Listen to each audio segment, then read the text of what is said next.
Haleluya. Imana ishimwe cyane.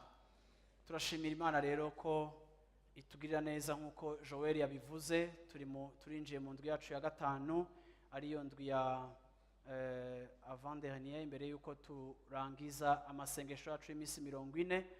Kandi ndashaka gushimira Imana ivyiriko irakora hagati yacu, ivyo yakoze muri iyi minsi yose.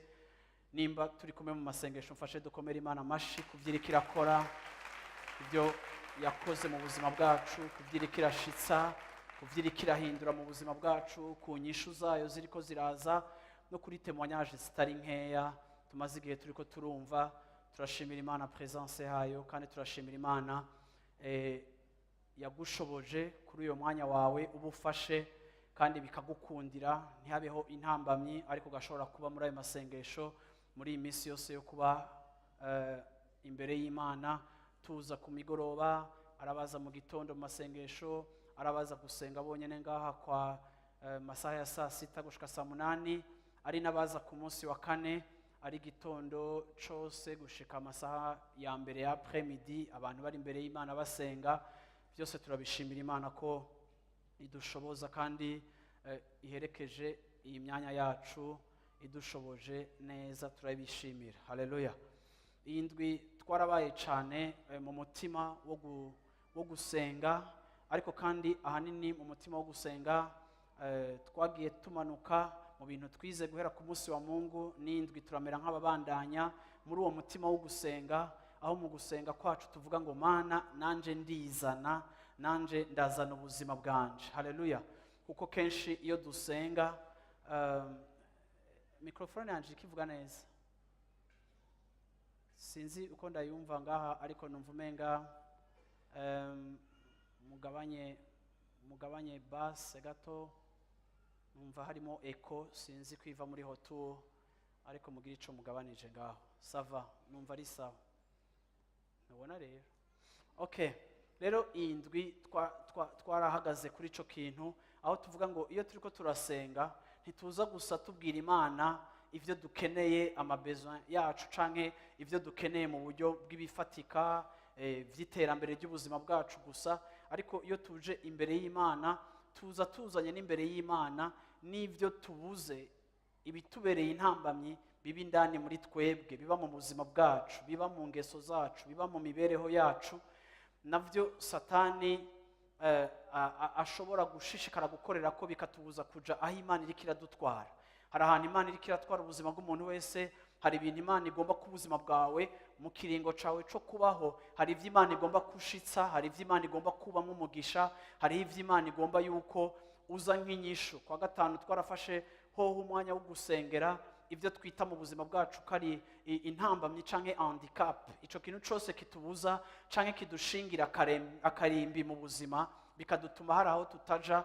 Ico nco twarafashe umwanya wo kugisengera ku munsi wa gatanu, kandi ndashimira Imana ivyo yakoze ku buzima bw'abantu bayo.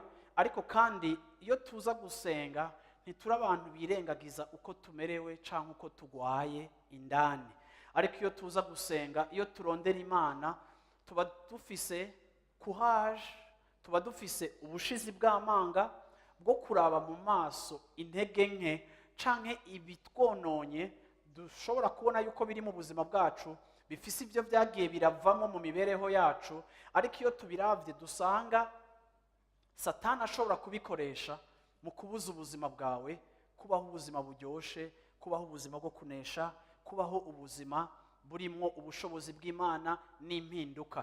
Rero twafashe iyi ndwi ahanini dusengera ico kintu, nibiki ngwayemwo, nibiki ntorohewemwo mu mibereho yanje, nibiki Imana igomba guhindura, nibiki nemera ko ari ubumuga, nibiki nemera ko ari intambamyi ku iterambere ryanje, nibiki nemera ko ari ingeso canke ari bikomere vyashoboye kunyonona, bishobora gutuma ntaja kure canke vyama bituma iminsi yose nama nshira inguvu mu vyonteza imbere, ariko uko ndazishiramwo niko kandi Satani umenga yashize agatwiyo ko gukwega ivyo byose Imana ishaka gushikana ku buzima bwanje. Rero ivyo byose ni ibintu mu buzima bwacu tugenda tubona, ukavuga uti birasaba courage, birasaba kubahuka kugira ngo wemere ko ugwaye, kandi wemere ko Imana ikeneye kugutabara.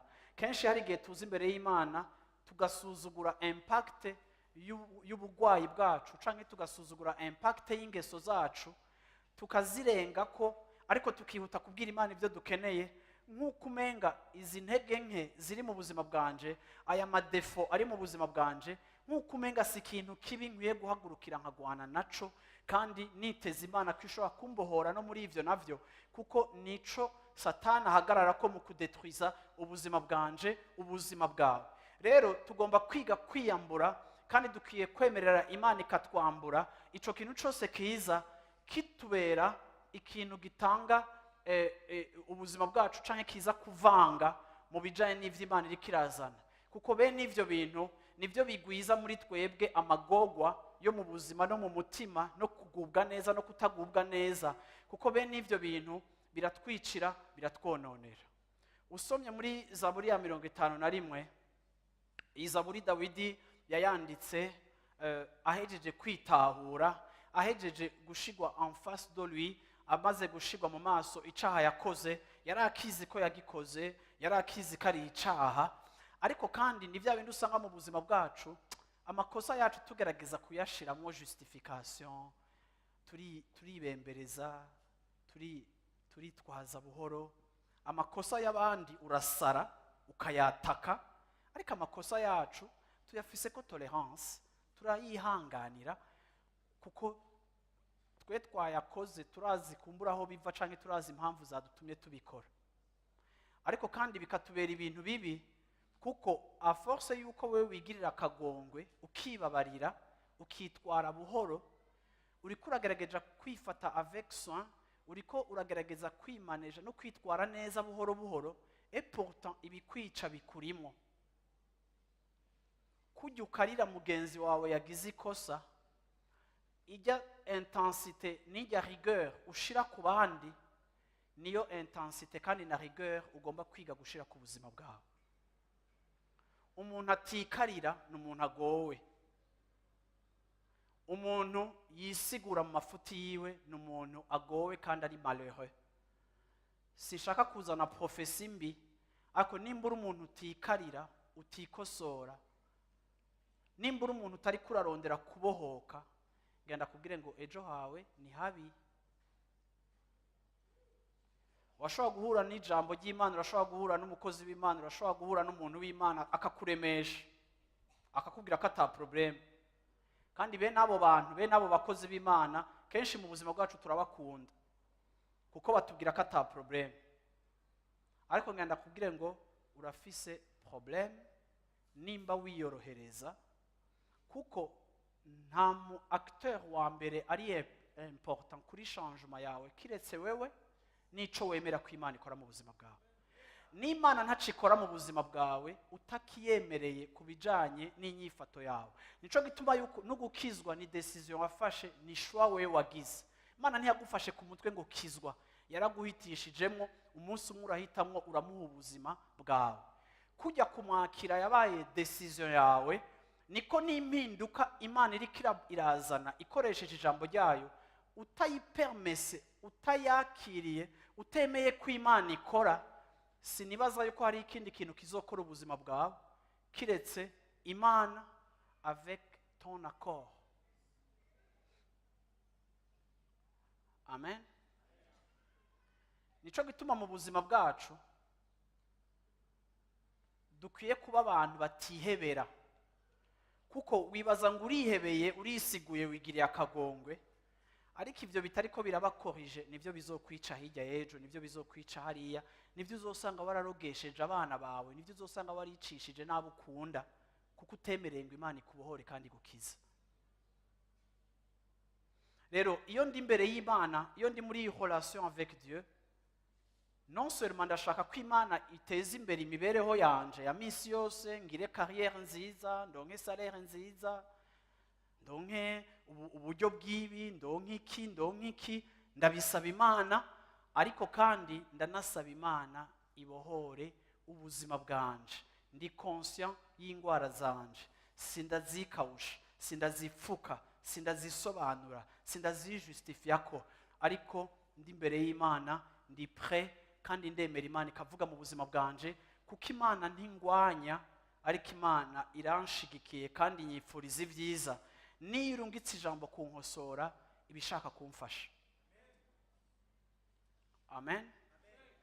Rero Dawidi nivyo byamushikiye, sinzi igituma yatevye kwihana, ariko Dawidi yari yakoze icaha, yari yafashe umugore w'abandi amutera inda kugira ngo abinyegeze, yica umugabo w'uyo mugore, agira ibintu byinshi mu nyuma acarahora. Muri Zaburi ya 51 Dawidi yerekana ingene yaramaze bisamerewe, yamamaze igihamerewe kubw'icaha yakoze ariko kitigeze kiba réparé.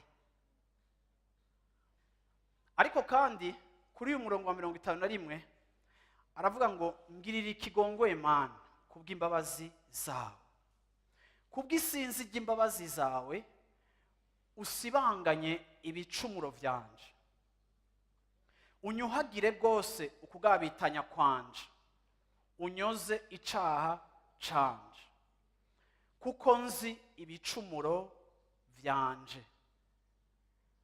Mu bisanzwe ufatiye aha nta muntu azi ibicumuro vyiwe nk'uwo muntu nyene. Wewe urazi neza amakosa yawe, urazi uruhara rwawe, urazi ibicumuro vyawe, n'ivyo abantu batafashe, n'ivyo muri tribunal batokwagiriza kuko babuze amapreuve, wowe urabizi ko wabikoze. Rero Dawidi aravuze ngo Mana ndazi ibicumuro vyanje. Ego wakoresheje uwundi muntu mu kuntahuza icaha canje, ariko nanje ubwanje ujya muntu ntiyambwiye ivyo ntazi, ariko kandi ubwanje ndazi ibicumuro vyanje. Aha Dawidi yari karasenga, aramubwira ngo icaha canje cama imbere yanje na ntaryo, ni wewe ubwawe nacumuyeko, nakoze ikibi mu nyonga zawe. Vyabaye bityo kugira ngo uboneke kugororotse niwavuga, kandi uboneke kuroranye niwaca urubanza. Ndashaka mubone ingene Dawidi ariko arevuriwa muri Psalm 51. Hari abantu batari bake muyizi. Dawidi ariko yevuriwa avuga action, igikorwa yakoze kibi, icaha yakoze, ariko aracihana. Icaha canje kimpora imbere, icaha canje kirambabaje, urakizi, ndakizi. Ariko Dawidi aracari ku rugezo rwo guhagarara ku makosa yakoze, kuko Imana yamwibukije ico yakoze kibi. Ariko Dawidi uko agenda amanuka muri iyi Zaburi, aza kuva kuri action ziwe zibi, atangure aza kuvuga source y'ibikorwa bibi, ari wo mutima wiwe, ari wewe umutima wiwe. Kuko kenshi hari igihe twihana ivyaha n'amakosa dukora, nkuko twavyumvise ku munsi wa Mungu weze nabo twabandanije muri indwi. Ariko ivyaha wihana canke ibikorwa vyawe bibi, hari igihe biba bibi tukabikondana, ariko birafise source ishobora kuba ari wo mutima wawe, ari wo mushaha wawe, ari we bugingo bwawe, ugasanga niho ivyo bikorwa bibi bigaragarira. Rero ikibazo si ibikorwa bibi gusa turiko turakora, ariko ibikorwa bibi niyo eta y'umutima wacu, y'umushaha wacu, y'ubugingo bwacu igenera canke ivyara ivyo bikorwa bibi. Nukuvuga ngo ibikorwa bibi ni indicateur iri extérieur y'ibibazo biri interne, y'ibibazo by'ubugwayi bibosha imitima yacu, bibosha ubugingo bwacu. Abantu baravuga ngo inkoni ntigira gute, inkoni n'ingeso, hajya wa mugani uvuga gute? Inkoni ishikira igufa, ntishikira ingeso. Kuko iyo umuntu ahana ingeso canke agahana umuntu yakoze amakosa, tubona amakosa umuntu yakoze, ariko Imana yonyene niyibasha kuza gukosora. Non seulement ajya amakosa ari apparent, ariko Imana ibasha no gukosora l'origine, la source, la motivation, ikigutera kuba mubi, ikigutera kuvuga nabi, ikigutera gukora nabi. Kijya Imana uyemereye irashika indani ikagikiza, ikakikubohorako.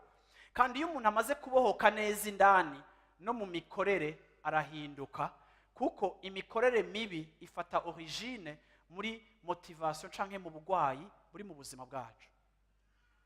Rero hageze gukira ubuzima bwanje, nkeneye Imana, kuko irabasha gushika aho nanje ntashobora gushika, kuko yo n'umuvuzi kandi n'umuganga w'indani. Usomye rero kuri uyu murongo, ku murongo wa 5 aravuga ngo raba nabumbanywe ukugabitanya, muvyara niho mama yamvyariye. Mu vyaha niho mama yagize gute? Yamvyariye. Raba ugomba ukuri hirya mu mutima, mu bwigobeko bwawo uzomenyesha ubwenge. Dawidi mu kwihana arabwiye Imana ati, Mana jewe navyariwe mu vyaha, icaha mama yamvyaranye muri nature yanje nk'umuntu ndi umunyavyaha par nature. Mu yandi majambo, muri jewe muri DNA yanje, muri ADN yanje canke mu maraso yanje no mu kundu ndi konsu, icaha kiri mu bintu bingize. Ni nkuko yo bareka arabwira Imana ati, Mana rero nta kuntu ntokora ibibi, kuko uravyumva neza yuko nimba matière, uravyumva imwe mu bigize ukomeze no muri motivation zanje ari icaha, n'ibikorwa vyanje bihofleta icaha. Ariko aravuga ngo Mana, ariko wewe ugomba ukuri ko mu mutima. En d'autres termes, Mana wewe uri deep, wewe uri profond, wewe nturiko umpora icaha nakoze, ariko wewe uja kure ukarondera kuja muri source ari wo mutima wanje, kugira ngo urondere ukuri kuri mu mutima wanje, urondere ico ndico kwa ndani, umfashe. Kandi ico umfasha ntikiza guhagarara muri action, ariko kiza guhagarara kwa ndani. Bwana sifiwe sana. Amen. Acaramubwira rero ngo wewe ku murongo 6 ugomba ukuri hirya mu mutima, mu bwigobeko bwayo uzomenyesha ubwenge. Sivyo? Wewe indani mu mutima wanje rero, uravyumva? Niravuze mu Bibiliya y'Igifaransa ako gaparti ka kabiri kansomere, Bibiliya y'Igifaransa ako gaparti ka kabiri kubijanye no kukumenyesha ubwenge. Avuga gute? Les Français et les Françaises.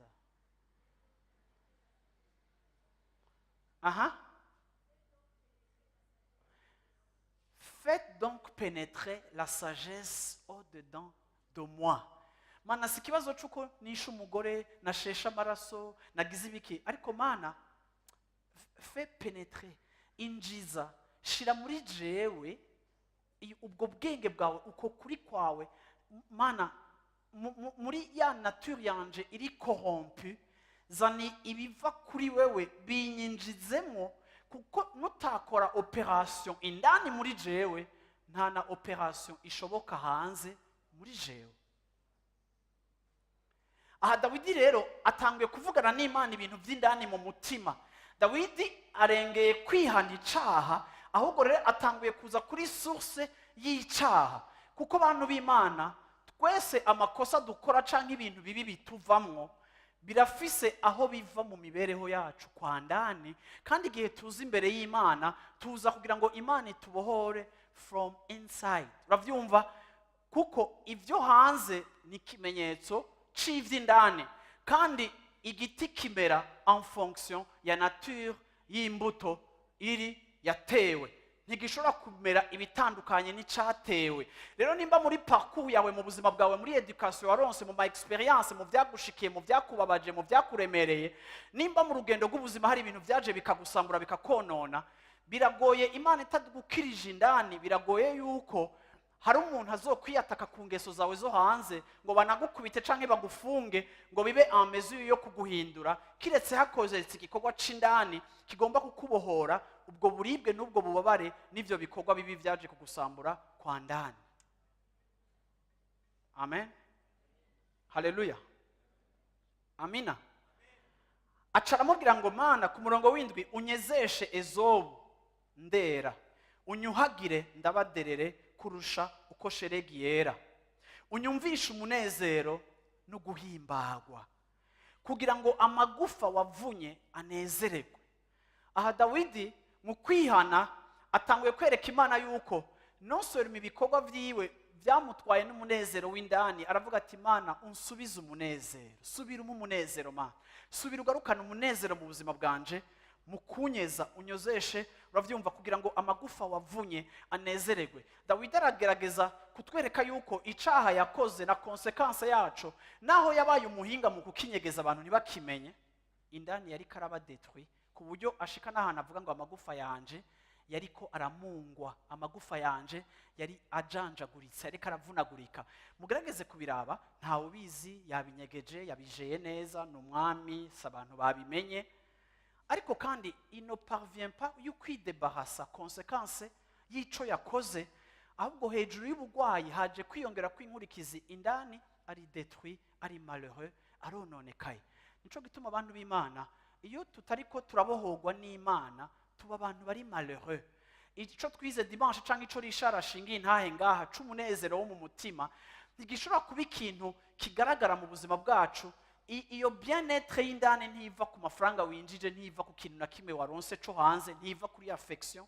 Hariho abantu uravyumva avuga ngo je ndashaka kugira ngo ndashaka gouvernement ngo ndashaka kugira mariage kugira ngo meregwe neza, je ndashaka nta kintu vy'ukuri na kimwe ushobora gukora ngo kizane umunezero w'indani wa vrai, kiretse ubucuti bwawe bwiza n'Imana. Imana niwe muvuzi w'ubuzima bwacu, Imana niryosha ubuzima bwacu, Imana niyo créateur yacu, Imana niyo pièce igomba kubiri mu buzima bwacu. Yibuze mu buzima bwacu ntibushobora kuryoha, naho wonywa imivinyo myinshi, naho ugerageza gusatisfeza umutima wawe uzana ibindi bintu, akanya gaco biragupasiona bikakuryohera, ukumva ufise semblant ya joie niki, ariko à la longue indani mu mutima wawe ikintu kideclenche le bien-être ni relation n'Imana, ni harmonie, na ya mahoro. Nico gituma Bibiliya ivuga ngo yazanishije amahoro umusaraba, akuyeho ubwansi hagati ya twebwe n'Imana.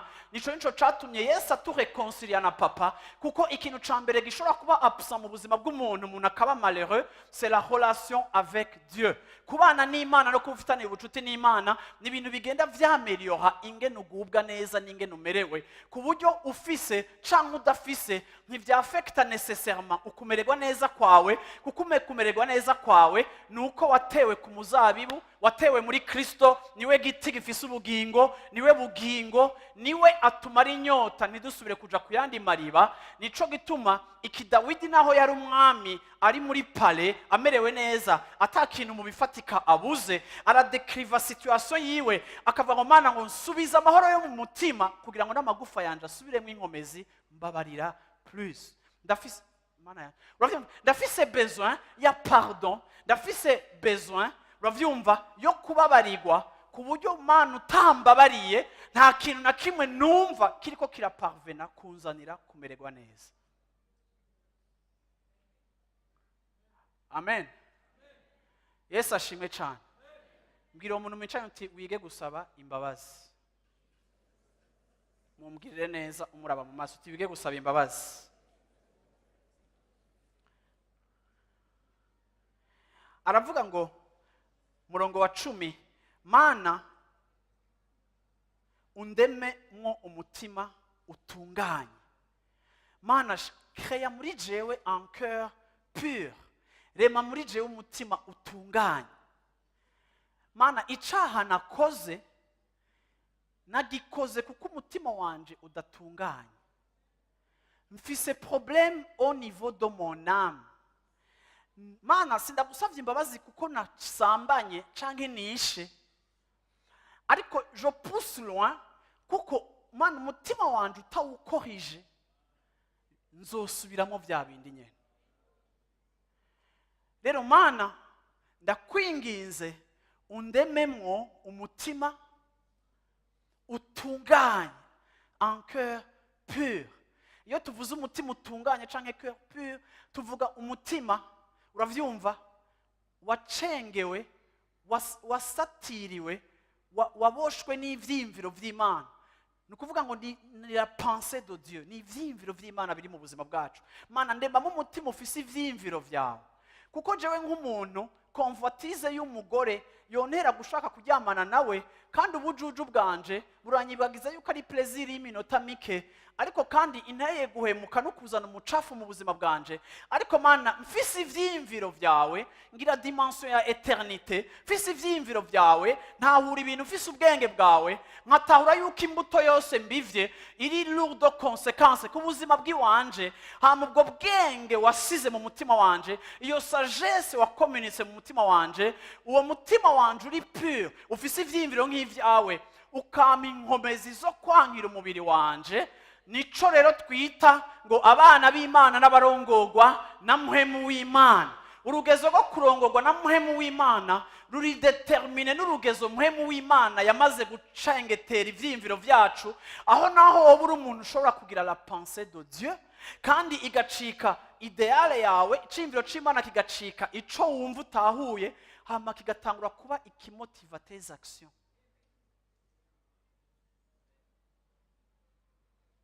Amen. Yesu ashimwe cyane. Ntuntekure yo mu nyonga zawe, ntunkure ko mpwemu wawe yera. Birantangaza ingene umwami yinginga Imana ngo ntunkure ko mpwemu wawe. Igihe hari abantu bibaza yuko bafise amafaranga atakindi kintu baba bakeneye, aho ngenda kubwira ngo Dawidi umwami ari prospère, yatwaye imyaka 40, igihugu kiri entier, kiri sécurisé, isanduku ry'Uhoraho ryaragarutse, abansi bose bo ku mpande batinya Israeli, ari igihugu kiri respect. Rabo uyu mwami ari muri gloire, ari muri réussite y'ubuzima, ku buryo yashitse ahantu abwira Imana ati, Mana, ndagomba kukubakira inzu nawe. Mana, we nta nzu ufise. Yaraheje kubaka inzu yiwe nziza. Mana, nawe ndagomba kukubakira. Imana iratwega ati, Dawidi, jewe simba mu nzu. Haraho bigeze ubona nsaba abantu ngo banyubakire, jewe sinoba mu nzu, ega nta nzu yonkontena, nta nzu mwonshiramo ngo mbemwo, kuko jewe ndi omnipresent, ndi hose. Ako wowe unyubakira inzu, uravyumva? Donc yari umuntu ubona ko yari afise ubuzima bwiza, ariko kandi aravuga ngo, Mana, ntunkure ko mpwemu yera wawe. Yesu ashimwe cyane. Mbwira umuntu mwicaye nti, urakeneye mpwemu w'Imana ku buzima bwawe. Ego n'igiceri uragikeneye, ego n'akazi uragugakeneye, ego n'urugo rwiza urarukeneye, ariko hejuru y'ivyo bintu vyose urakeneye mpwemu w'Imana. Haleluya, haleluya. Yesu ashimwe cyane. Amina. Ntunkure ko mpwemu wawe, ntunkure ko mpwemu wawe. Ku murongo wa 12 aramubwira ngo, unkomorere umunezero w'agakiza kawe. Mana, nsubiza la joie du salut. Mana, subira ume wa munezero w'agakiza. Birumvikana yuko Dawidi il était malheureux à l'intérieur, kubera ico kintu camushikiye, yari umutindi kandi amerewe nabi. Ariko kandi ndashaka guhagarara kuri uyu mugabo yaje kumukosora. Samuel wa 2 igice ca 12. Kuko Dawidi kugira ngo ashike kuri iyi repentance, aho konesa ivyiwe, hari umuntu yaje mu buzima bwiwe. Bwana sifiwe sana. Hari umuntu yaje kuvugana n'ubuzima bwiwe. Natani, guhera mu bami ba 2 igice ca 12, guhera ku murongo wa 1 gashaka ku murongo wa 12, Natani araza ngo bukeye Uhoraho, ku murongo wa 1, bukeye Uhoraho atuma Natani kuri Dawidi. Araza aramubarira ati, hari abantu babiri baba mu gisagara kimwe, umwe w'umutunzi uwundi w'umworo, kandi uwo mutunzi yari afise amasinzi y'intama n'inka, ariko nyamworo ntaco yari afise atarakagazi k'intama kamwe yari yaraguze. Akarera kagakura, kari kumwe nawe n'abana biwe, kakarya kutwo kurya twiwe, kakanywera mu gikombe ciwe, kakama karyama mu gikiriza ciwe, kakamera nk'umukobwa yivyariye. Bukeye haza umushitsi kwa nyamutunzi, nawe yanka gukora mu ntama ziwe canke mu nka, ngo azimane uwo mushitsi amugendeye. Ariko ahitana uwo mwagazi w'intama wa nyamworo, ayibagira umushitsi wiwe, maze uburake bwa Dawidi buca buraziriringa. Uwo muntu abarira Natani ati, ndagihiye uguhoraho kuhoraho, uwukoze ivyo yarakwiye gupfa, none aza murihe uwo mwana w'intama kane, kuko yakoze ikintu nk'ico akaba imburakigongwe. Maze Natani abarira Dawidi aterega uwo muntu niwe wenyene. Uhoraho Imana y'Abisirayeli avuze ati, ni jewe nakwimikishije amavuta ngo ube umwami w'Abisirayeli. Ndagukiza ngukura mu maboko ya Sawuli, nkwinjiza ingoro ya shobuja, nguha n'abagore biwe ngo bagusegurire, kandi nkugabira umuryango wa Isirayeli n'uwa Yuda, kandi iyo biba byarabaye bike mba narakongeye n'ibindi. Niki catumye ukengera ijambo ryanje je Uhoraho, ugakora ivyo mbona ko ari bibi, ukicisha inkota Uriya umuheti, ugacura umugore wiwe ukamugira gwawe, nawe Uriya ukamwicisha inkota y'Abamoni? None rero inkota ntaho izova mu rugo rwawe, kuko wankengereye ugacura muka Uriya umuheti ukamugira umugore wawe. Uku niko Uhoraho agize ati, nzokuvyurira ibyago byanduruka mu rugo rwawe, nzokunyaga abagore bawe ubona, mbahe ababanyi bawe, umubanyi wawe aryamane nabo kumurango. Wowe wabikoreye mu mpisho, ariko jeweho nzobikorera icese imbere y'Abisirayeli ku murango nyene. Maze Dawidi yishura Natani ati, nacumuye ku Uhoraho. Natani aramwishura ati, noneho Uhoraho yagukuye ku icaha cawe, ntugipfuye. Ariko kuko wahaye abansi b'Uhoraho, ndashaka munsubire mu akajambo buti, ariko kuko wahaye abansi b'Uhoraho ugwitwazo rukomeye rwo kumurogotako kubw'ico wakoze, agasuite sindakababarira. Sivyo? Sinzi ko ushaka ko mubona ingene Imana yiyumvira. Dawidi ntaco ntaguhaye, niyo wansaba ibirenze ivyo naguhaye nari kubikongera. Ariko ikimbabaje mu caha cawe nuko mu nyifato yawe mbi uhaye raison abapinga Imana kuronka ingene bayituka. Kuko en d'autres termes, ndi Imana yahisemo kwerekana ubwiza bwayo biciye muri wewe. Uri podium y'Imana, uri propriété y'Imana, uri gikoresho c'Imana. Imana igomba kwiyereka famiye yawe, Imana igomba kwiyereka ababanyi bawe, Imana igomba kwiyerekana mu Burundi. Kuko atari Imana iri physique imanuka ngaha ngo iboneke. Imana yahisemo yuko wewe nanje ducika platform. Imana yahisemo ko ducika igikoresho yerekana amahanga, aho ukora muri biro yawe, aho ukora muri ministère ya finance, aho ukora muri impôt, aho ukora muri ikina kijya, aho ukora muri hotel, aho uri hose. Imana ikubona nka pièce maîtresse, Imana ikubona nka chef d'œuvre, Imana ikubona hejuru ya ya matablo agugwa amamiliyoni y'amadolari. Imana ikubona nk'ikintu ciza igomba kwereka amahanga ingene ari nziza, ntikeneye kuza physically, ariko isufi yuko wowe ikwerekana abantu bakavuga ngo naho mutambona raba ujya muntu ubuzima bwiwe muraza kumbona. Imana itaboneka yahisemo kwiyerekanira muri twebwe. Iki nico Imana yabwiye Dawidi ati, bimbabaje kuko wahisemo wewe kwerekana ishusho itarepresenta neza ico ndico, igihe wewe nakugize kuba uwerekana ubwiza bwanje ku batabuzi. Nimba unyumva uvuga uti amen. Bwana asifiwe sana. Ariko Dawidi kuko yumvise yuko uyu mutipe yagiriye nabi umubanyi wiwe akamutwara dukafise, automatiquement Dawidi aca yumva yuko uwo mubanyi ni mubi, nta kigongo afise.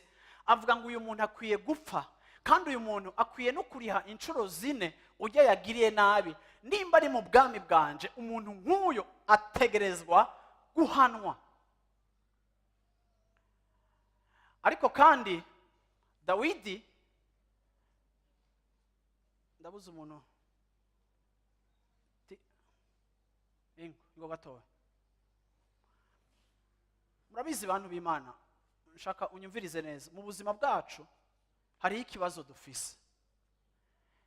Iyo wakoreye ikosa umuntu ukamwishura nabi cyangwa ukamukorera ikintu kibi, kenshi turafise tendance yo gusuzugura canke yo gufata ko ngo none ngo basingwa ku kajambo kuko nyenda mugiye niko kaca kamushavuza imisi yose. None basi kubera amafaranga yiwe nayariye none ni haca bigira birebire gutyo none twese. Kenshi amakosa dukoreye abandi dufise tendance yo kuyagira matoya. Ariko kandi iyo baje kukubwira ngo uyu ahejeje gutuka canke kubwira mugenzi wiwe gutya, uyu n'umuririmbyi tuvuge, yatutse umukristo gutyo, yamubwiye ngo byamindi byose abimututse byose, n'umuririmbyi wo muri Life Center, ni mumuhagarike. Ari he? Mumuhagarike, sishaka kumubona, ni mumuhagarike, uwo muntu ntakirijwe nahabaho. Ibyaha ndabihana avec rigueur iyo ndiko ndabihanira mu buzima bw'abandi kurusha rigueur ndabihana iyo ko ndabihanira mu buzima bwanje, kuko atanumwe ashaka yuko ubuzima bwiwe bucika tribunal canke umusaraba aho dukubitira inkoni amakosa mabi yabaye. Rero tugira tendance yuko amakosa uyu akoze tuyamuhana cane kurusha uko twege dukora yasa nkayo turi capable kwemera guhanwa canke twebwe nyene ngo twihana. Iki rero nico kidutuma mu buzima bwacu tutarabanya kuri. Iki nico catumye merci, iki nico catumye Nathan aza arondera gufasha Dawidi. Ariko biragoye gufasha umwami. Umwami muri proverbe bavuga ngo wubaha umwami kuko umwami afise ubuzima bwawe mu kiganza. Afise uburenganzira ku buzima bwawe yo kuniga canke ukabaho. Ati rero mwubaha umwami kubera iyo possibility niyo authority Imana yamuhaye. Murumva ko umwami Salomo yabitaho yari umuntu akomeye cyane. Ariko kandi Natani Imana imuhaye nk'umuprofete. Kuri uyu munsi ndashaka abantu b'Imana mu nyumve neza. Kuri uyu munsi ndashaka guha agaciro amahorasyon Imana yadushizemo. Imana ni Imana y'amahorasyon. Imana igihe yarema Adamu yaza bakaganira kuko Imana yacu ni Imana y'amahorasyon. Imana yacu ni Imana y'imigenderanire.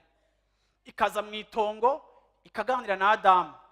Ariko Imana kuko yaza ku mugoroba uwundi munsi iraza ibona ko Adamu afise irungu ngo iramusinziriza ngo kuko ibonye ko bitabereye kwaba wenyene imuremera uyundi muntu acika umugore wiwe. Uravyumva bacika umwe, Imana igabanya irungu. Ariko kandi umugabo n'umugore Imana nabone yabagize nk'abantu b'amahorasyon. Nukuvuga rero ngo ubuzima bwacu twese uko twicaye hano hantu bugizwe n'amahorasyon. Bamwe n'abagabo n'abagore, abandi n'abana n'abavyeyi, abandi n'abakuze n'abakuzine n'ibindi, abandi n'abakolege bakorana akazi, abandi n'abanyeshuri biga hamwe bahura iminsi yose, abandi basangiye iki. Nukuvuga ngo ubuzima bwacu bugizwe n'ico no kwita imigenderanire. Rero kubwanje imigenderanire c'est une bénédiction Imana yaduhaye n'umugisha. Kuba ufise abagenzi, kuba ufise inshuti za hafi, kuba ufise gute n'umugisha. Ako ngenda kugira ngo nkuko imigenderanire ari umugisha, niko Satani nawe akoresha imigenderanire kugira ngo azane destruction. Mu migenderanire niho dukomerekera, mu migenderanire niho tubabarizwa, mu migenderanire iyo umuntu akurenganye ataco muhuriyeko ntubishira ko attention. Nico gituma abarundi mwe murabizi benshi mama mwaduze ruguru mu manza z'amatongo wamusanga barabivuze mu Kirundi ngo ababipfa nababisangiye. Plus dufise ivyo duhuriyeko, plus possibilité canke probabilité ko tuja muri conflit ni niniya kuko dufise ivyo duhuriyeko. Dusangiye umurage, dusangiye amatongo, dusangiye inyungu, dusangiye gikorwa, dusangiye entreprise. Nukuvuga ngo kenshi conflit zikomakomeye zamari conflit z'abantu novuga ntibaravukana. Hama hejuru y'ivyo izindi conflit zimwe zikomakomeye co kimwe gucyo nyene muri iyo sens ya ide, conflit zikomakomeye ni conflit ziba mu ngo hagati y'umugabo n'umugore. Kandi izo conflict, iyo mishamirano cyangwa ubwo gwanko, nibwo gwanko gwa mbere rubi rushobora kwica abana kurusha ibindi bintu bishobora kwica umuryango. Rero tugomba kuba abakristo nk'ishengero, nimba turi abakristo bari spirituel, tugomba kwiga gukura mu bijanye n'amahorasyon yacu. Sinibaza ko Imana idukuza mu kuvuga mu ndimi canke mu kwisonzesha canke mu kuja kuvuga ubutumwa no gukora ibikorwa by'Imana kurusha uko Imana iri prêt kudukuza mu bijanye n'imigenderanire yacu. Rero biri important yuko mu migenderanire yacu tuba abantu bari mûr. Biri important yuko mu migenderanire yacu tuba abantu bakuze. Kuko indicateur ikimenyamenya yuko dukuze mu mpwemo ni ingene dushobora kubana kandi dufitaniye imigenderanire myiza, imigenderanire irushiriza kuba myiza, ariko kandi dushobora kubana. Ariko icyo nshaka guhagarara ko kuri uyu munsi nuko ikimwe mu bintu bituma rero imigenderanire yacu ipfa ni ikintu twita communication. Ikintu gituma imigenderanire yacu iba mibi ni ingene tuganira, ni ingene tuvugana. Sinzi iyo tuza kuba turi biragi yuko imibereho yacu yari kuba ari myiza, tubana nabo tubana tutavuga, sinzi. Ariko n'abatavuga batora forme yindi yo gukomunika. Ariko kandi ngenda kubwire ngo Bibiliya ivuga ngo akarimi muri Yakobo nagahimba gato mu mubiri, ariko kandi gashobora guturira ubuzima bwose bw'umuntu. Ngo nk'uko akampi gato gashobora kwatsa ishamba rigasha, niko n'akarimi mu buzima bwacu ari membre, ni gihimba gishobora gutuma ubuzima bwose bw'umuntu busha. Rero bantu b'Imana, usanga mu buzima bwacu akarimi kacu ni kabi, ariko ubwako si kabi, ariko isoko garahuramwo ivyo kavuga.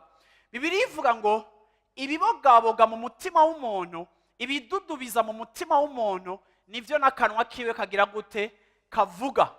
Rero uko mvuga, uko nkomunika n'abantu biri determine na rya soko ryanje uko nguwe neza canke uko nguwe nabi. Rero nimba umushaha wanje udakize, biragoye yuko muri communication yanje ntatemagura, ntasohora ibisu. Kuko iyo umuntu atamerewe neza arica, iyo yuguruye akanwa araturira. Rero nimba abantu baragukomerekeje kubera amajambo, urafise raison yo kububabaye, ariko kandi twese uko turi babiri, ari jewe mvuga, ari wewe wakira, twese tugomba kwetablisha responsabilité yacu, hama tukiga kuba abantu bakuze, abantu bari mûr spirituellement. Gute? Nimba ndaragukomerekeje, ngomba kwiga kuvuga neza ico nshaka kukubarira. Ariko nimba naragukomerekeje, ico ndakubwira ari ico, nawe ugomba kwiga gukura, ukabona beyond ya communication yanje mbi, ariko kandi ukadetekta, uravyumva motivation yanje nico ndiko ndakubwira icarico. Kuko ni waguma wirarira kuko mugenzi wawe cyangwa umugabo wawe akubwira nabe akagukomeretsa, birashoboka yuko quelque part uwo n'Imana yagushize ku ruhande kugira ngo Imana imukoreshe kukujana mu bihamba Imana iri kiraguhamagarira. Kandi ngira ndababwire ngo amahorasyon Imana yadushizemo nico gikoresha Imana ikoresha mu kudufasha gukura. Iyo Imana igomba kudufasha gukura mu gakiza, ntiturungikira abamarayika, Imana iturungikira wa mukecuru avuga nabi. Yesu ashimwe cyane. Yesu ashimwe cyane. Haleluya. Rero ngira ndakubwire ngo abadufasha cyane sabari spirituelle cyane, nabi Imana ikoresha kugira ngo ubuzima bwacu buhinduke sabanyamwuka cyane, ariko ab'Imana ikoresha kugira ngo duhinduke nabo yadushize muri relation. Ni mama wawe, ni papa wawe, uza gutahaza kuvuga vya bindi nyene. Misi yose utasha kubaza ngo mbega ngo imbere yo kugenda wari washasha, mbega imbere yo kugenda wari waniki, umenga ari program. Uko yakabayeho ushitse akubwira vya bindi imisi yose. Nawe terma ko yabirepese biragusarisha mu mutwe, babikubwiye umenga n'amavubi bashize muri cerveau akagukoroga. Ariko kandi uwo ni papa wawe. Hallelujah. Vuga amen. ni papa wawe. Papa wawe azokwama kubaza ibyo bibazo gushikaho wowe n'Imana muzoshika ku rugezo rwo kunesha so genre de question zigutapa ahantu. Papa wawe birashoboka ko atazohinduka, ariko wowe ni wafatana n'Imana, Imana izohindura attitude yawe ingene wakira critique na correction ya papa wawe igusarisha. Papa ntiyahindutse, ariko wowe kurahinduka. Kandi ni warongorwa n'umugabo ameze nka so, ntazokugora kuko wabikrotiye kiri kwa papa. Haleluya. Yesu ashimwe cyane. Yesu ashimwe cyane. Ntimushobora kwibaza ingene Imana yacu ari Imana y'amadetaye ku rugezo aho muri parcours yawe ikintu cyose muhura naco uri umuntu w'impwemu uzokwamusanga ikintu cyose Imana yemera kuko twaya gifitanye isano n'iciri kirashaka gukora mu buzima bwawe, gifitanye isano no kunesha kwawe. Nico gituma umuntu w'impwemu atari umuntu yamara karidogera utuntu twose ukuntu tumeze impande, ariko umuntu w'impwemu arafata umwanya wo kwiyumvira igituma ibintu biriko biripasa gutyo, kuko message z'Imana niziri dimanche ndiko ndakwigisha. Message z'Imana mugiye kuzisanga muhiri wanyu nimwasaha mugasanga Ezekiel yasubiye kuzigiza. Hajya hariho message rutiyo je ndiko ndakubarira, kuko warasenze umunsi umwe ngo Mana mpindura sinihangana. Nimba warasabye ko Imana igufasha ukaba umuntu wihangana, bien ndagupromese yuko izoguha ibintu byose atari ibyo kwihanganira. Imana igukirisha ibyo ugwayemo. Bwana sifiwe sana. Yesu ashimwe cyane. Nico gituma abantu b'Imana umugisha dufise na maholation. Umugisha dufise n'abantu batwegereye n'abantu turi kumwe. Niwa bakwepa birashoboka ko wewe utakaje amahirwe yuko Imana ikora mu buzima bwawe. Dawidi yarakoze icaha, arakinyegeza, aranga kukibwira abantu bose, arakijera, arazana ujya mugore aramuga ati ntaco bazovuga ko umugabo yapfuye guteye inda uzoca uvyara nta problem. Sinzi iminsi Bibiliya ntitubwira iminsi Dawidi yakinyegeje, akijambo ry'Imana ritubwira ngo Imana ibwira Natani ngo genda ubwire Dawidi ko yakoze icaha. Kuko Natani c'était le prophète muri ico gihe. Natani aje mu buzima bwa Dawidi, ico nkundira Natani bantu b'Imana nuko Natani ntiyaciye aza kuri Dawidi ngo hewe Imana yanyeretse ibyawe sha, Imana yanyeretse ibyawe, suko yaje. Natani Imana imaze kumukomunika icaha ca Dawidi, ngenda babwire ngo iyo turi abantu bakuze muri relation zacu bantu b'Imana, ngenda kubwire ngo conseil igomba kuba spirituel, igomba kuba emotionnel. Iyi impanuro yawe uyimvira ingene uyitanga mu buryo bwemewe n'Imana, uzoshika kuri resultat kurusha umuntu atanga ikintu mu bigumbagumba. Mu bisanzwe ibigumbagumba byacu ntibiri si vyiza. Hari Imana igutuma gufasha umuntu, ariko nawe w'Imana itumye igutumye nawe utari parfait. Rero ugomba kwibaza ni gute uyu muntu nja kumufasha nakoreye muri angle ya imperfection yanje, ariko ni gute uyu muntu no visa kuba efficace kugira ngo ndamufashe, kuko Imana yanshize hafi yiwe kugira ngo ndamufashe. Bantu b'Imana ngenda babwire yuko nimba ari ikintu kigoye Nouveau Testament duhanura mugira amahoro n'abantu bose, nihagira ushavura ntibwirigwe ntiburare ijoro ntirishike mutarasabana ikigongwe. Ngenda babwire ngo abantu bari muri relation bama bari susceptible kuja muri conflit facilement, kuko basangiye territoire kandi basangiye intérêt kandi barakotoyana, bari kumwe bari ahantu hamwe. Ivyo kenshi biradutuma tugongana n'abantu. Ariko Imana yashatse kudushiriraho base za relation, iravuga ngo nihagira ushavura ntirirenge ataragira gute ataratanga imbabazi, kuko ku Mana biri important yuko relation zacu ziguma zirimo amahoro, kuko iyo zirimo amahoro ejo buraca tugasubira gufashanya. Ariko iyo zibuza amahoro zigikurikira kubura amahoro ni rupture, ni séparation. Nico gituma Imana itashizeho ikiringo kirekire cyo gusabana ikigongwe. Imana yashize ishavu ryacu muri durée ya 24 heures kugira ngo nihaba hari ico tudapfuye tukiregre hakiri kare, kuko relation yacu iri important kurusha ama point de vue tudasangiye. Rero butarira saba ikigongwe, kuko ejo muzosubira kandi mukomunike, kuko ndi Imana y'ama relation kandi nashizeho abantu bagomba kuba mu ma relation. rero ugomba kumenya maturité yawe spirituelle uyirabire mu mahorasyon yawe. Amina. Natani Imana imaze kumubwira icaha ca Dawidi, ntiyaje nk'umukonesore canke nk'umukozi w'Imana agomba kwerekana ko Imana imwereka, kuko kenshi Imana akweretse ibintu by'umuntu turafise tendance yo gushaka kwerekana ko tuzi ivy'Imana yakubwiye kuri wewe. Ako ndabona Natani nk'umugenzi wa Dawidi, nk'umuprofeta afashe umwami, ndibaza ko yari yimvira ati mbega n'ubuhe buryo bwiza no communique iki kintu Dawidi akacumva. La meilleure façon yagomba kumukomunikamo iki kintu, yavuze ati Dawidi kumbure ntiyumva ampleur y'icaha ciwe, reka icaha ciwe mu kubimubwira ndakimukureko ndagishire ku wundi muntu, hama ndagihe ishusho rindi. Mpejeje kubimubwira, ndibaza yuko j'aurais suffisamment gagné son cœur kugira ngo iconje kumubwira giproduise vraie repentance. Kuko iyo tubwira abantu ntidushaka kubemeza ko ari abanyamakosa, iyo tubwira abantu ntidushaka kubemeza ko twe tubaruta, arico gituma tubabwiye. Iyo ubwira umuntu ikosa utumbereye kumubona muri we havaho ukwihana kwa kweli. Birashoboka rero yuko ushobora kuzana message y'Imana, uyu muntu akayikubita ishuti akayanka, kandi ari message y'Imana, kuko wowe nawe wagiye kumufasha udakize kandi utakiriye ubwenge bw'Imana, kandi atamutwaro wamugiriye, wajanye esprit ya condamnation. Nico gituma wa muntu yabaye condamné kenshi, iyo uje kandi kumukondana anakupiga shuti. Eske si Imana yakubwiye? Ego ni Imana yakubwiye. None ko Imana rero yaguhaye message, niyo yakubwiye ngo uyivuge gutyo wonye. Wowe urasubiri, wowe narakubwiye, wowe uri bono, narabikubariye wewe. Wowe igihe cyose muntu w'Imana wespera yuko muri izo mbeya no muri izo nkota ziriko zirava mu kanwa kawe, wespera ko uyu muntu vy'ukuri uza kumushikana ku Mana.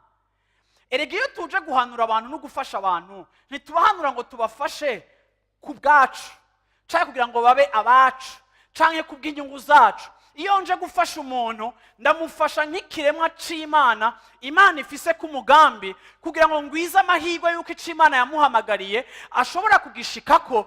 Rero peu importe naho yobagize ikosa, ngomba kurongorwa n'Imana muri communication yanje, kuko uko nkomunika na Ndeka siko nkomunika na madamu wanje, uko afise flexibilité yo kwakira siko afise flexibilité yo kwakira. Umuntu wese Imana iramuzi, kandi ngomba kwiga kuvuga nk'uko Imana ivuga mu buzima bw'abantu en fonction yaho bagera n'ivyo batahura, kugira ngo Satani ntiyinyegeze muri communication yanje mbi, hama ngo akureho resultat nagomba guproduiza.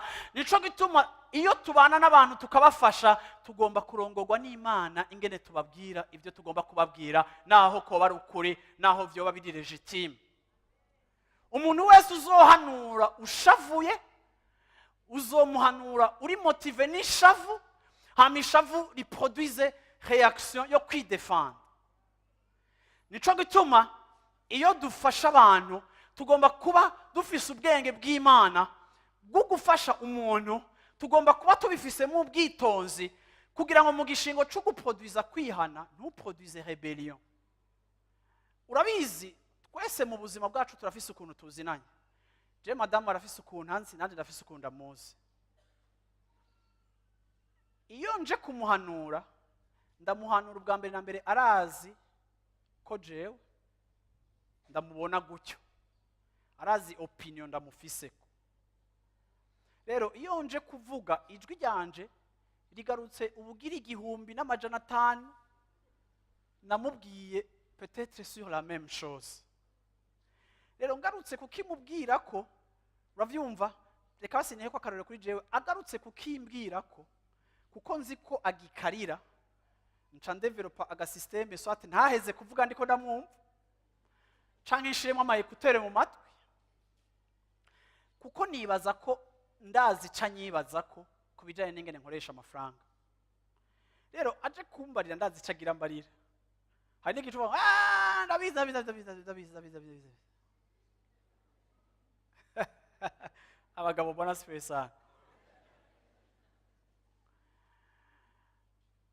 Rero wewe uja guhanura umuntu, ugomba kumenya yuko uwo muntu ijwi ryawe ararizi n'icimviro cawe arakizi, kuko si rya mbere umuhanura.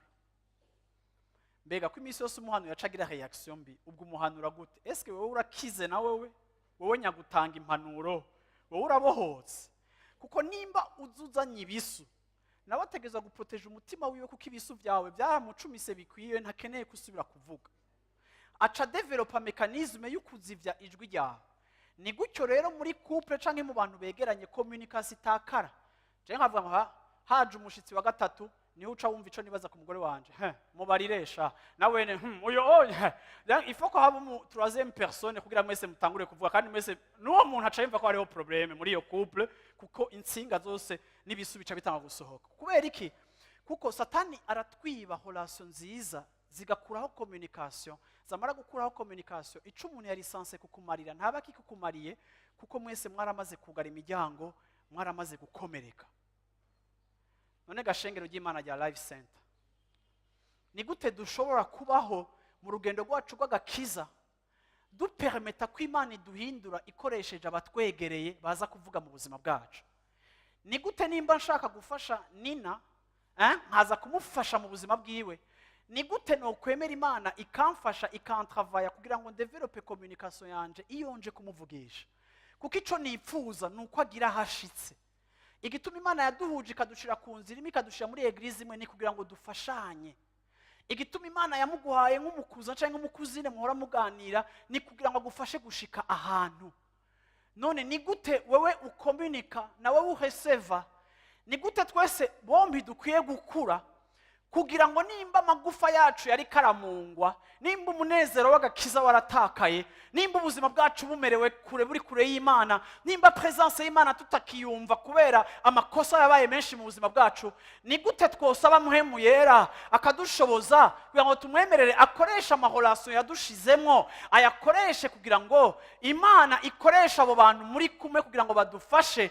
Kuko birashoboka yuko n'umupagana gukoresha cyangwa umupagana aba mu nzu yawe, abantu bose Imana irashobora kubakoresha mu buzima bwacu.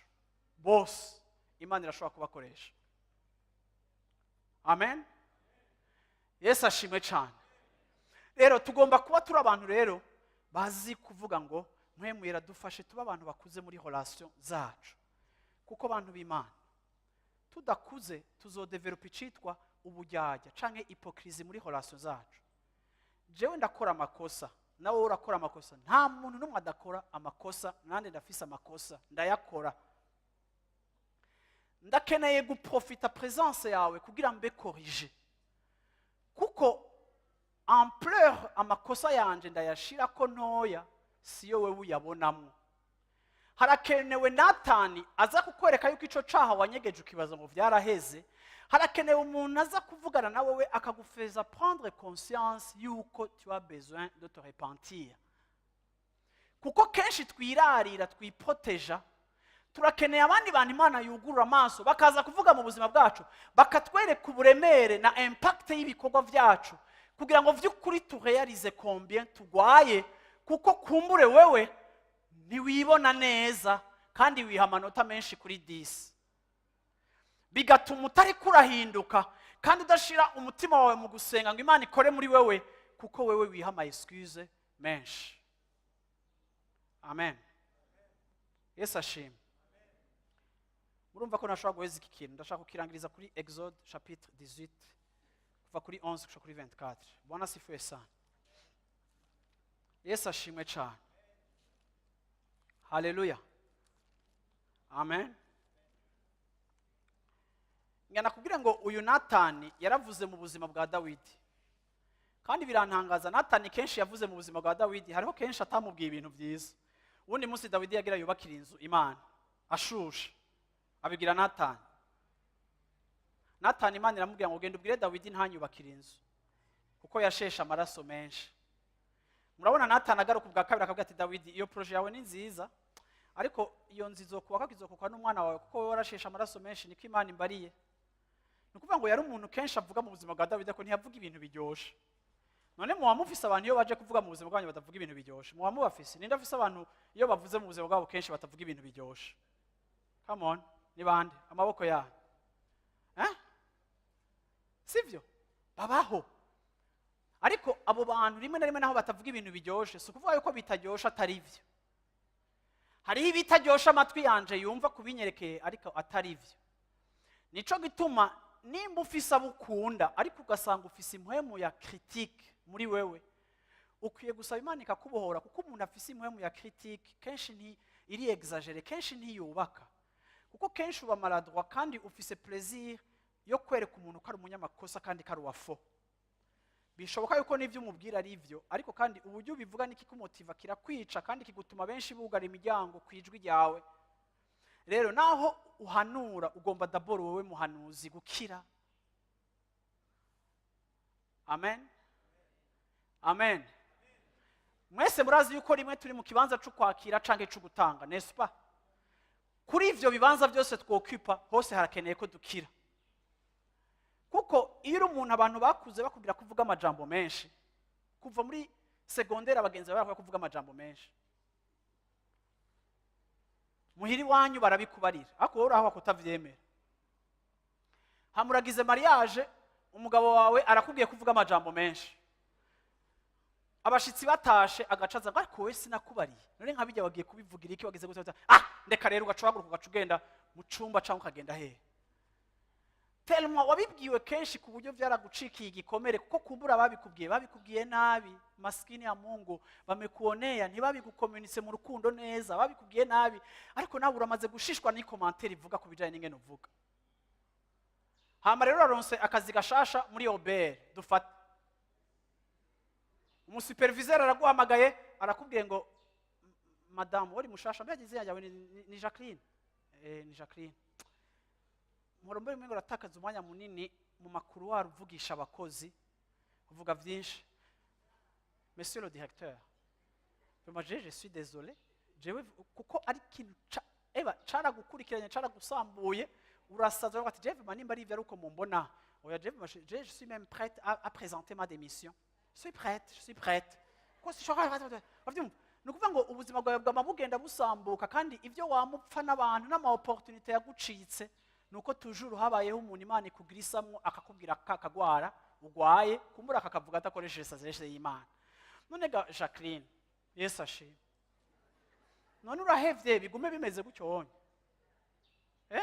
Jacqueline yishuruti oya. Bwana sifiwe sana. Yesu ashimwe cyane. Jacqueline, birashoboka ko abantu bose babaye maladroit, iyo defo ntuyisuporta ko bayikubwira. Ariko Jacqueline, entre nous et avoir basse, uragwaye. Uravyumva? Urakeneye sagesse mu kuvuga kwawe, ukamenya aho bikwiriye nibikwiriye, kandi ukagabanya nimba uvuga 32000 nk'abandi bagore bose ukavuga 16000. Uravyumva? Ukaza imbere y'Imana ukavuga ati Imana iki kintu kiramaze kunyononera, kandi abantu bamaze kwimbwira kenshi ndashaka ukimbohore, Imana ndashaka gukira. Sivyo abantu b'Imana. Sivyo abantu b'Imana. Haleluya. Harageze yuko dukura mu bijanye n'amahorasi, kuko nitutemera ngo Imana ikoresha abatwegereye turashobora gucikwa n'akaryo ko kubohoka no gukira, n'akaryo ko kwibona mu maso y'abandi uko batubona. Bwana sifiwe sana. Yesu ashimwe cyane. Iyi histoire ntayo nsoma kuko midi yageze, nzobandanya iyi somene, ariko reka ndangize mvuga gutya. Je mu buzima bwanje kubera kukosorwa nanye ndi umunyamafuti, hari gihe kubera wakosowe cyane ucugira ama complex yuko yatakiye na kimukora neza. Yari yatakiye na kimukora neza, uramenyera ko abantu bose iyo bahuye nawe bagukosora, abavyeyi muhuye bakubaza amanota yawe yamari mabi. Uravyumva? Nta kintu cawe na kimwe gikorwa neza. Uravyumva? Rero bene utwo twana hari gihe duca ducika uturebere, kuko utuhobere kuko twama turi corriger, twama tukwezwa amatwi. Uravyumva? Twama tugize gute ugasanga muri wowe uko uracika akantu k'agakoko, ariko au fond naho wihagararako ugacika umuntu afise ama complex, bigaca bidevelopa no muri wewe timidite, kuko wumva umenga wowe nturuwa bien. Nibandi ivyo bintu maze gushikira, kwacushaka gusanga no kuvuga mu bantu birakugora, no kuja aho abandi bari wowe uriye karta. Iyo abandi bajanye n'abavyeyi mu mihana canke mu misi mikuru, wowe wumva ari calvaire, kuko urazi yuko ba papa ntuzenya bantuze yose bazakubaza ngo mbega ngo cane cane naranka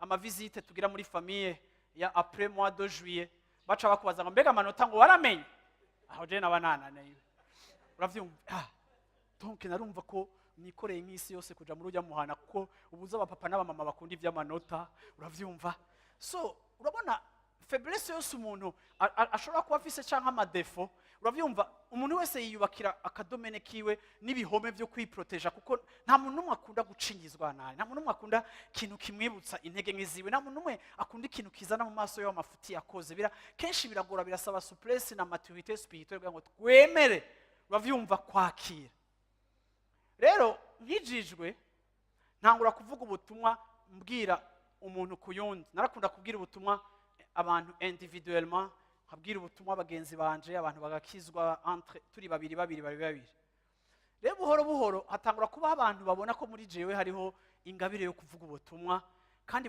bakanyemera ariko jewe ntibyari gushoka ko niyemera ko nta kintu nakimwe jewe nari nzi ko nzi gukora neza kiretse gukina umupira uravyumva so kumbwira ngo jewe ngo novuga en plus nkavugira ibintu Imana iri parfait kaje namye ndi gafere muri histoire y'imyaka mike mfise ni gute jewe no shobora kuvuga ubutumwa nkabwira abantu Imana rero umuntu wese ampaye compliment bakavuga ngo urafise don numva umenga ntuzane kirundi ngaha jewe nta ciza kiva iwanje rero umwe mu bagenzi nari mfise n'umugenzi yarakijijwe ariko akaba ari umuntu atari exemplaire mu ngeso ziwe yarashwana je nanje nakijijwe nshaka kuba umugororotsi aho nkabona umutipe arashwana aracanywa n'itabi anywa itabi yinyegeje twese abandi batahara ariko twe abagenzi bo hafi yararinywa tubona je nkumva umenga ni gute wakijijwe abunye itabi ariko uyo onya akaba ari waza imisi yose bamuhamagaye kuvuga ubutumwa agacabwira ngo je mvuga ubutumwa kandi akabona ingabire y'Imana muri jewe akambwira ngo wowe wigisha neza je nanje nkumvenga kuko hari igihe Imana ikoresha umuntu temera akavuga mu buzima bwawe siko kugeza naho harinze kuza umuprofete w'umufaransa Peace aramuzi n'abandi baramuzi aramuhagurutsa mu bantu ngo toi coge nari ngwaye nari mfise problème ya cheville ko nakina umupira ngwaye arambwira ngo urafise problème ya cheville gauche kandi yamivyuka kandi kuva uwo munsi ntigeze isubira kugwara hari muri 1992 umwaka uja guhera arambwira ngo Imana iraguhamagaye izogukoresha mu bantu acambira ngo kugira ngo Imana iguhe ikimenyetso fata ukuguru kwawe kwa gauche nari muntu w'amasoni aho nahagurutse mu bantu kandi uwo muntu kenshi avuze abantu baragwa hasi nkavuga mina ndambaye ibara ndamanuka hasi ndafata ukuguru acambira ngo vuga ngo Yesu abana gashaka kuba uri umupeti nyene fraîchement sorti de l'église catholique uravyumva yifitiye amatimidité n'amacomplexe ugacuba ngo mvuge ngo Yesu ndavuga ngo Yesu ngo vuga cane ngo gatatu Yesu nk'ikintu cy'igipayoni Yesu mama shanda bigira ariko uwo munsi ukuguru kwanje guca kurakira kugeza n'uyu munsi ikintu ntashobora kugiramo problème ni cheville ariko indi myaka yanje yose yo kina umupira iyo yari problème yamize rero hari igihe Imana ikuzanira abatakuzi ikakuzanira nabo kumbure wo kwemera kuko utabazi bakakubwira ariko ntibakubwira ikintu gishasha bakubwira ico babandi utemera bakubari kandi bakinywa itabi ariko kandi malgré kunywa itabi bakabona ingabire y'Imana mu buzima bwawe bakagira lecture y'icurico wowe udaparvena gusoma kuko wewe amadefo yarakubereye nk'amahwa ku buryo utagishobora kubona ikintu c'agaciro kikubamo rero ntiwibaze ngo nécessairement Imana izokoresha ikindi gihe muri 1995 tuko turasengera Burundi muri Odeon haza umugabo witwa Clement n'umuganda atwigisha pendant 3 jours umunsi wa nyuma ashiraho sensene kandi dimanche turafise sensene nanebage kuyivuga kwa Mungu tuzogira isangira ryera vuga ngo amen byo nitangazo uravyumva tugire isangira ryeranda nicaye muri Odeon muri balcon nadugije ukuguru hajya imbere aravuga ahagaze kuri podium yari umutamakuze yarafise nk'imyaka 50 ningahe aravuga ngo ujya musore nahaguruke avuga mu congereza bo nta nico nashobora kumva deja mbweje ngo mpaguruke naho noba ndi anglophone n'amasoni nari mfise byari bigoye avuga ngo ujya musore nahaguruke mu interprete yari pasteur Edmond muri Vivante aravuga ngo uyuhe we waca aravuga izina ryanje ngo Mariko haguruka ceca nibaza ngo gira tujana imbere tuje gufasha ibintu bya sensene, ariko jewe sinakora kuri sensene ko sinari umudiyakre kandi nari umupeti nyene gutyo wonye. Arampagurutsa acavuga ngo wewe Imana ntiyigeze avugishwa ku muntu n'umwe mu gikorane cyose pendant 3 jours, kandi yafata indege muri iryo joro ataha. Acavuga ngo wewe Imana yaraguhamagaye. Hari abantu benshi bibuka iyo message. Imana wewe yaragutoranije. Urisuzugura uvuga ngo ndacari mutoya. Ariko kandi Imana yahamagaye Yeremiya akiri mutoya. Imana imubwira ngo akira, imutambika umuzigo w'ijambo. Wewe naguhaye impwemu nk'iya Yeremiya, nagushizemwo ijambo ryanje, uzovuga ijambo ryanje. Reka kwisuzugura ngo uracari mutoya, nzogukoresha uri mutoya. Bikini aravuga ibintu aho je nako ndajugumira, nari nabuze po hafi yanje, uravyumva nyene. Ndakubwiye ko byamfashe gusubira kumviriza audio nuko abantu bansubiramo, kuko nta kintu na kimwe naciye nja mu mpwemu yo kutumva, sinumvise ikintu na kimwe mu bintu yavuze. Ariko uwo mugabo akomeye yaje mu Burundi ico gihe kimwe ataragaruka, kandi aracari mu Buganda, aracariho ntarapfa. Imana a trouvé bon yukumuzana kugira ngo amfashe kwemera icabo ntemera bari impande yanje bahokonesa muri jewe, kandi c'amadefo yanje atanyemerera kwakira. Ariko Imana iransororera tu ishira abo bantu ku rugendo rwanje. Ndashaka kuvuga ngo ntiwibaze ngo n'abantu bakomeye canke bahambaye bazokubwira ico Imana yagushizemwo canke ivyiza bikurimo. Nababandi ordinaire ugaya bakwegereye, Imana irashobora kubakoresha mu kuvuga mu buzima bwawe, kandi ico bariko baravuga mu buzima bwawe kikaba ari ikintu kivuye mu vyimviro vy'Imana. Nico gituma nk'ishengero nk'abakristo tugomba kwiga kuvaloriza amarelation dufise ari hagati yacu, tukayafata nka don, tukayafata nk'ikintu kidasanzwe. Abadafise abufise bamwe baradeprima canke abandi bakiyahura kubera irungu. Imana yaguhaye uwo muntu uko ameze kose. Si azare kubona Imana yaguhuje n'umuntu avugira hejuru nawe uvugira muri raranti, uravyumva. Ariko Imana irafise ikiri kiramukoresha, nawe urafise icyo ukuraporta. Nico gituma tuzokoma dusanga mu buzima hari abantu bafise ico bazanye mu buzima bwacu, tutari tumeze kumwe, ariko hari ico twabigiyeko, kuko Dieu travaille au travers de nos relations. Ndarangije rero mvuga ngo hagarika kwamuvana n'abantu, hagarika kwamuzivya amatwi kwijwi ry'abavuga mu buzima bwawe, hagarika kuvuga mu buzima bw'abandi ukavuga nabi. Ariko nimureke twese uko turi gaha canke umwe wese ku ruhande rwiwe yige gushira mu gaciro les relations, les individus que Dieu a placés à tes côtés. Wige kubafata nka don. Ingabire ya mbere ufise n'abantu ufise hafi yawe. Wombwira ngo na wa wundi, yes, nawe n'ingabire y'Imana iri hafi yawe. Tangura umuha agaciro kandi ubone ko ico akora gifise akamaro. Kumbura urashobora kuzotangura guhera muri indwi nzotusha ku marelation dukwiye kubloka canke kuvamwo. Ariko kandi ikintu nabonye, iyo uba mu bantu batari bamwe birakudevelopa, biragukuza. Iyo uba mu bantu mutabona ibintu kumwe birakudevelopa, biragukuza. Hagarika wa mukobwa gusenga ngo je shaka umugabo ngo duhuza muri byose, ngo Jeff manasabye ngo Mana ngo umuntu duhuza. Reka ndakubwira ikintu kimwe, wa mudamu uri ngaha canke wa mukobwa uri ngaha, birashoboka ko Imana itazoguha umuntu muhuza, kuko Imana nikeneye kuguha umuntu muhuza, kuko nimwahuza mu byo kwiyahura mwese muzokwiyahura. Bavyumva, iguha rero uwo mudahuza kugira ngo nimuhuze nyene hama gufashe. Amen. Abantu b'Imana bavuge ngo amen. Haguruka dusenga Imana rero. Haleluya. Amen. Bwana asifiwe sana. Yesu ashimwe cyane. Yesu ashimwe cyane. Haleluya. Haleluya. Amen. Bwana asifiwe sana.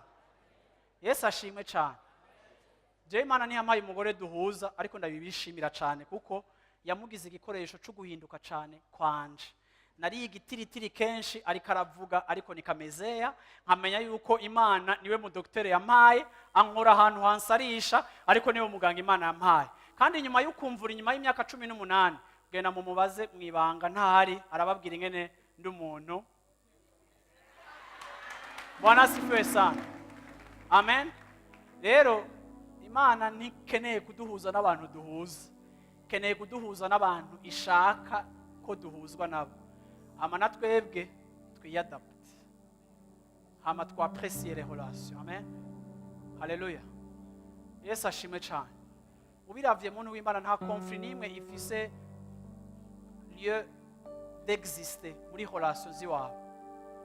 Abo mupfa ibintu, abo mugira gute, il est temps de faire la paix avec les gens. Kandi cyane cyane il est temps de faire la paix avec abakubwiza ukuri, kuko abo muri culture yacu y'ikirundi baba bake, ariko kandi abo bantu bavalorize kuko ijwi ryabo rirakeneye mu buzima bwabo. Birashoboka yuko nabo bariko bariga kandi bariko barahinguka, ariko turakeneye abantu batameze necessairement uko tumeze kugira ngo badufashe kubona uburemere bw'ama-agisma yacu amwe. Imana ibahezagire. Imana ibahezagire. Imana ibarabe byiza. Imana ibagirire neza. Ibereke mu nyonga hayo. Ibaha ubwenge bwayo. Ibasiga amavuta yayo. Ibaha ubuntu bwayo bujanye n'ibihagaze imbere yayo.